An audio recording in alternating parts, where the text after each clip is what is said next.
Hello everybody, welcome to our class in Ashlag Kabbalah. We are picking up after a week off. Last week was the holiday of Shavuot here in Tzfat, everywhere, but all here in Tzfat. We had a very beautiful Chag. And I was thinking about, everybody is talking about the redemption, and people are talking about the coming of the Messiah, and people are talking about the fact that the world seems to be going through something, very chaotic time, and perhaps there's some kind of spiritual awakening that's underway, and I just feel that perhaps if people were studying more Pnimius Torah, the inner aspect of the Torah, which is Kabbalah and Chassidut, we would have more of a better vocabulary about what we're talking about, and better skills about how we're supposed to be transitioning, what that means even. And so this is precisely what the writings of the Bal Ha Sulam are for, and this is what the Zohar is for. It's about spiritual awakening. And I was thinking how, ironically and counterintuitively, strangely, it is perhaps harder for some people in the religious community. I'm talking now, when I say religious, I mean primarily the Jewish community. That perhaps it's harder for people who are religious Jews to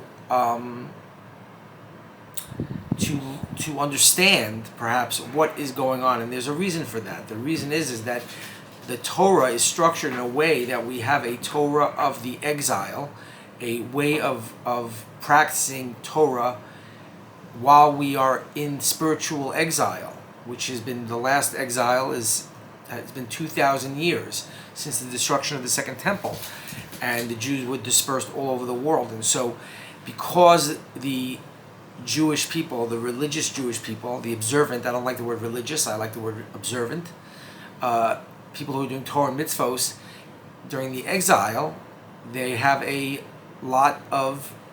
they've done a lot of work, and they've had a lot of success, and it's an important aspect to Torah, perhaps the most important. The Lubavitch Rebbe says that the Iker, the main part of the Torah and mitzvos, is the physical mitzvah, and that is something that even Kabbalistically is hard to understand, but we could describe it, we could explain it Kabbalistically. We can say that the lowest world is the material world, and so we want God consciousness to permeate all of reality, not just the spiritual, not just in the mind and the heart, and even the supraconscious level, which is above our intellect.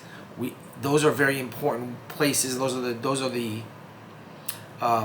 realms that are discussed in Kabbalah. But Kabbalistically, al pi Chassidut, we understand that even in the material plane of existence, we want to make a home for God, a dir b'tachtona. We want to have a godly world on the physical material plane of existence. And so during the exile, the Jewish people, the religious people, and even people from other religions and other even secular people have been working to make the world a better place, and that is very important. But now we are trying to transition.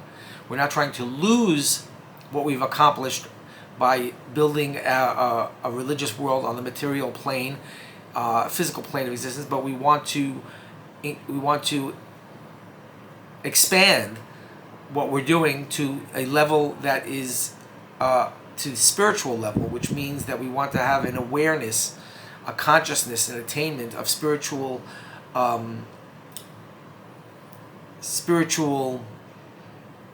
expansion that we have to explain what that even means, and that is exactly what the Bal Ha Sulam explains, and so that's what we're learning. And so I hope that made some sense. That's the introduction to our class today. So I thought we would start with this book. We have some students who learn off camera during the week and even on Shabbat, and we started learning this book. And so this is a friend of mine, his name is Avram Lowenthal, who did this book in English, and it's based on the works of the Bal Ha Sulam and the students of the Bal Ha Sulam, primarily the Rabash, Rabbi Baruch Shalom Ashlag, the son of the Bal Ha Sulam, who did tremendous amounts of work. And now in this generation we have Rabbi Gottlieb, who is a rabbi who's teaching in Israel. He teaches primarily in Hebrew, but he is a master in Ashlag Kabbalah, and so we are students of that lineage, the Bal Ha Sulam, and then we have Rabbi Ashlag, and then we have Rabbi Gottlieb. And so this book is something I didn't realize about this book, is that it actually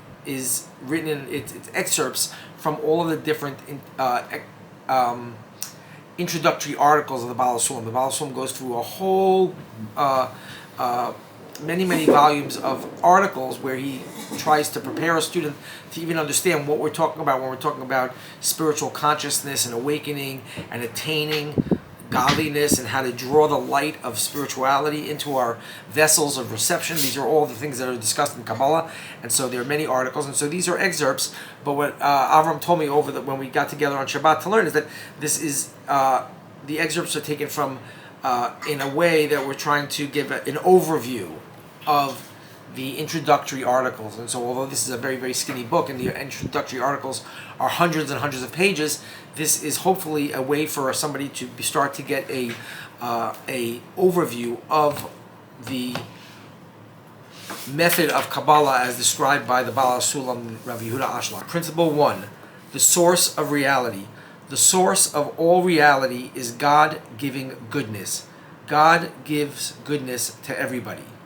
The source of all reality is God giving goodness. God gives goodness to everybody. Okay, so one thing that we have to do when we study Kabbalah is we have to be honest. We have to be brutally honest. There was a famous Rebbe called named the Kutzker Rebbe, and he was called the Emistika Rebbe, the truthful Rebbe, because his methodology and his work, he was very, very strict about people telling the truth. And so very often in society, we say things that we feel it's appropriate to say. We don't say, oh, I really hate this food, or so we practice, and that's a good thing, that we learn how to be polite, and we learn how to navigate in society, and we learn that sometimes it's better to not say exactly what you're thinking. All these things are true, but when we start to study Kabbalah, we need to start to really build the muscles for telling, very, very hard, serious truth. So here we have just said, the source of all reality is God giving goodness. God gives goodness to everybody.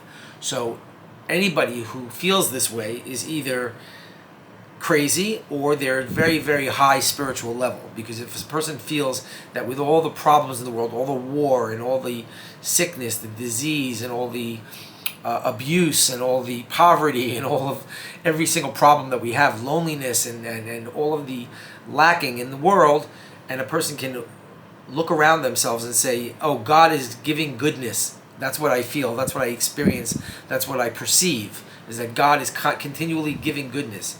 And so here the Kabbalists are telling you that the source of all reality is God giving goodness. Okay, so we are going to have to learn, if that's the case, then what is going on. We need to understand, we need to realize that we need many, many, many spiritual awakenings before we can perceive that everything that's happening in the world, every single thing that's happening in the world, is because God is giving goodness to the created beings. Okay, so that is precisely what the Kabbalists are going to teach us and tell us and show us how to have an awakening where we can not only just say that as an act of faith, but that we can feel it and we can perceive it and we can know it. And so those are states of consciousness, and that's exactly what we're studying here.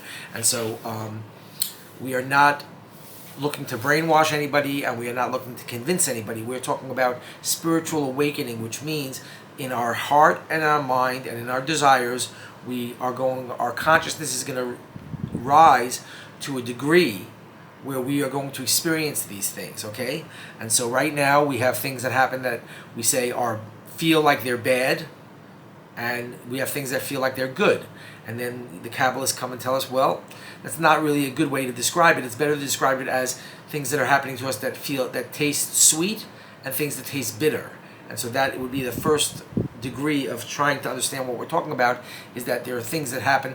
So when we're raising our children, we know that sometimes we do something out of love for them that they don't like, and sometimes we do things that they do like, right? So you get it's called a carrot and a stick, right? So we have things that happen to us, and we say, when they're happening to us, we say this is the worst thing that ever happened, and then later on we say to ourselves, wait a minute, I realized that was the best thing that ever happened to me. Okay, that was the first principle. Let's go to the principle number 2, the goodness. As there is no pleasure greater and more wonderful than experiencing God, the essence of the goodness that God desires to give us is experiencing God. Let me read it again.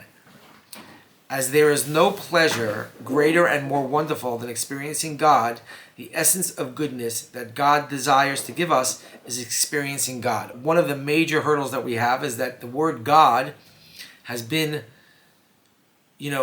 dragged through the gutter. Saying God nowadays is not something that is does not get an immediate response. That's a positive response. You say God to people, they're not going to say, "Oh, wow, yes, fantastic." Most people think of God in some kind of superficial construct that is either not true. There's a famous rabbi, I'm trying to remember the name of the famous Hasidic Rebbe, who said, he was speaking to an atheist, and he famously said to the atheist, "The God that you don't believe in, I also don't believe in." Meaning that the God that we are told about is not the God that we're talking about in Kabbalah.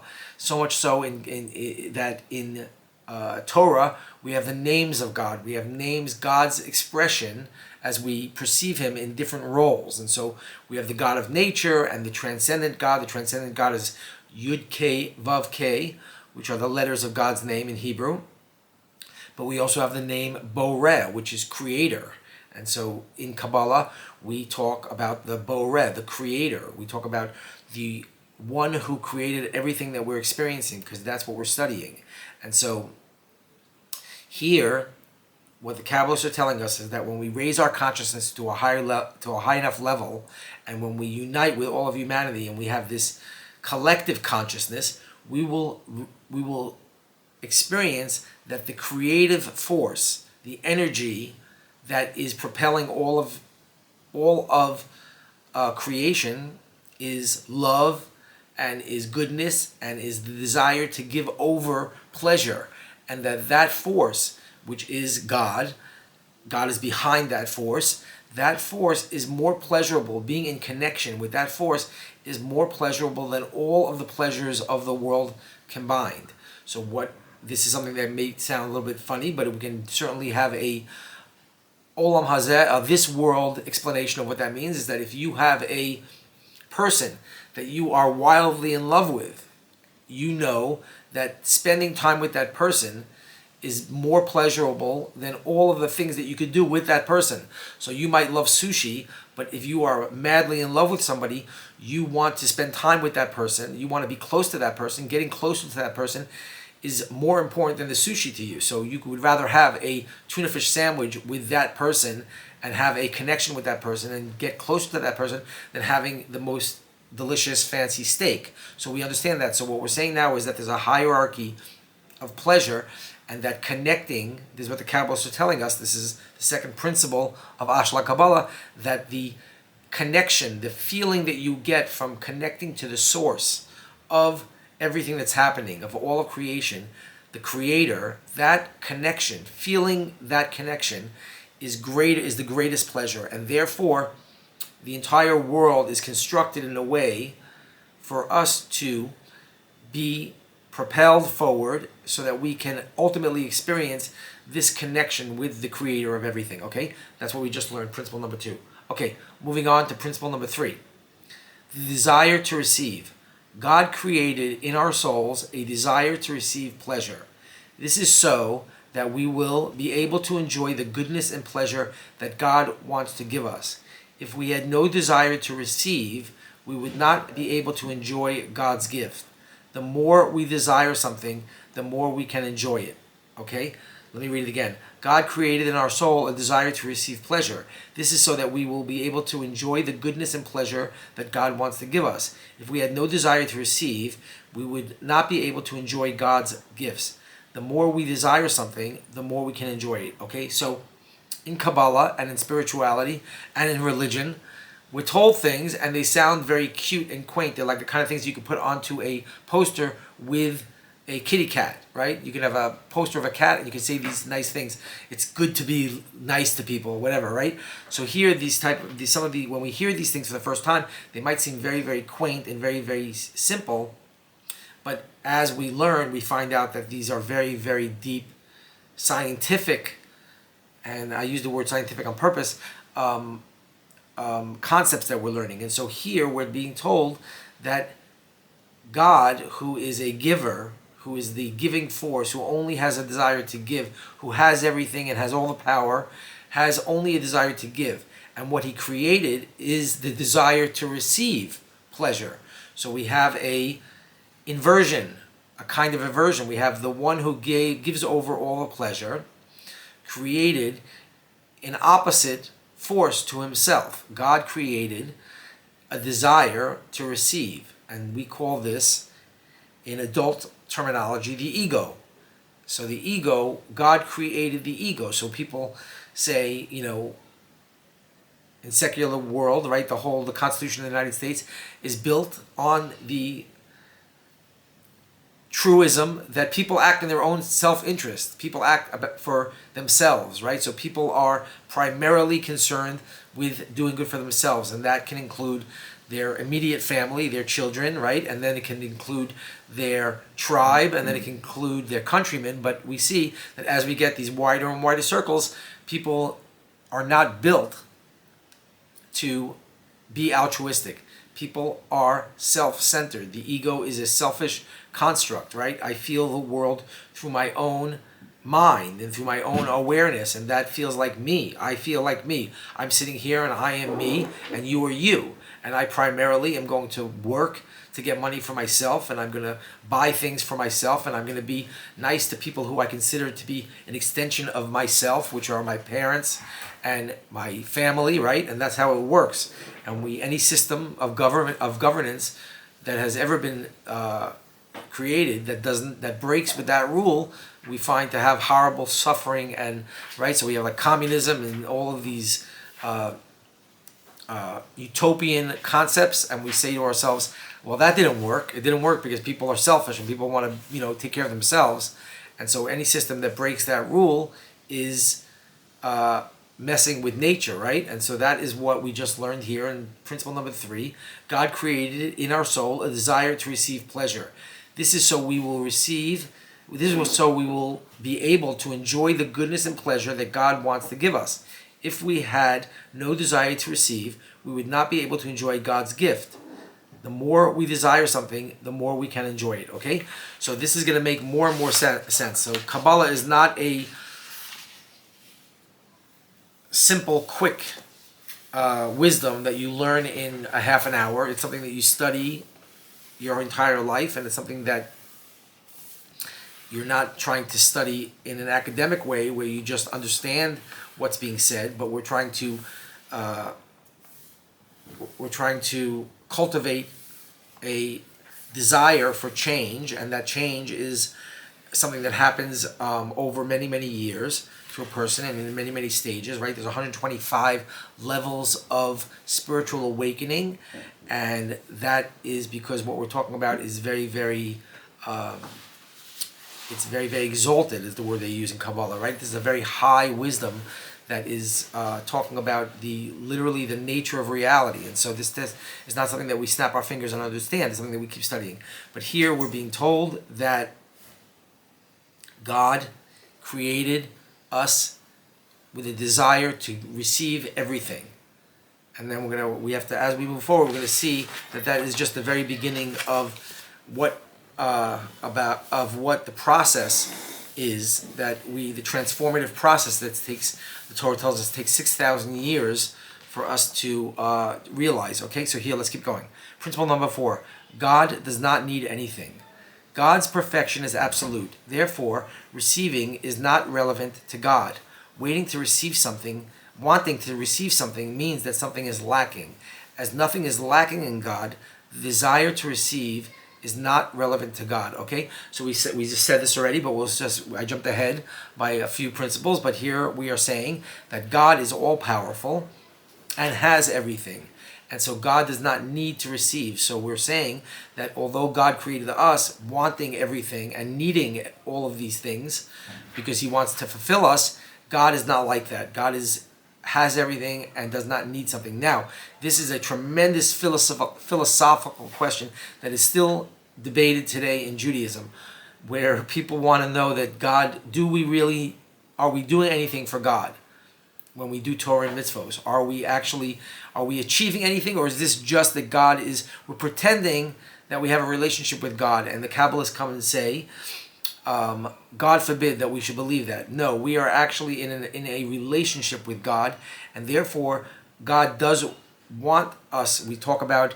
bringing pleasure to the godly realms. Okay, and so now this is a very, very in-depth conversation, and we don't want to go into it too deep because it's something that we just started this conversation. And so I will say in short, for people who need to hear the answer so that they're not confounded by what we're saying here, God has,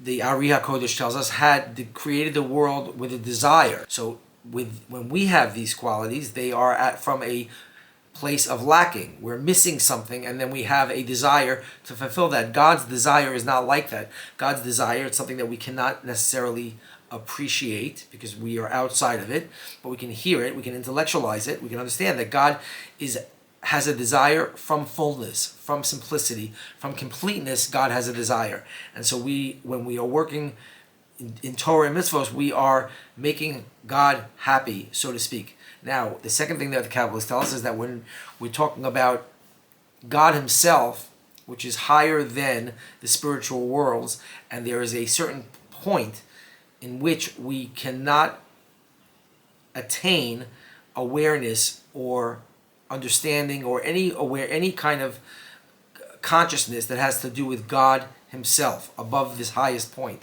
And so that is a second thing that we have to keep in mind, that when we're talking about God, we are talking about God as he reveals himself to us through the spheros and through our desires and through our consciousness and through our feelings, right? These are things that we can experience, that we have vessels for these things, but there is a point at which we are unable to experience God, and we call that God himself. Okay, so I'll just put that out there for people who have been studying for a while, or people maybe who are studying Torah mitzvos for many years, and I want to make sure that there's not a misunderstanding. Okay, we are out of time. We got to the fourth principle. I hope this was a good class. We will continue with this book called Spiritual Principles at our next class. Thank you very much, everybody.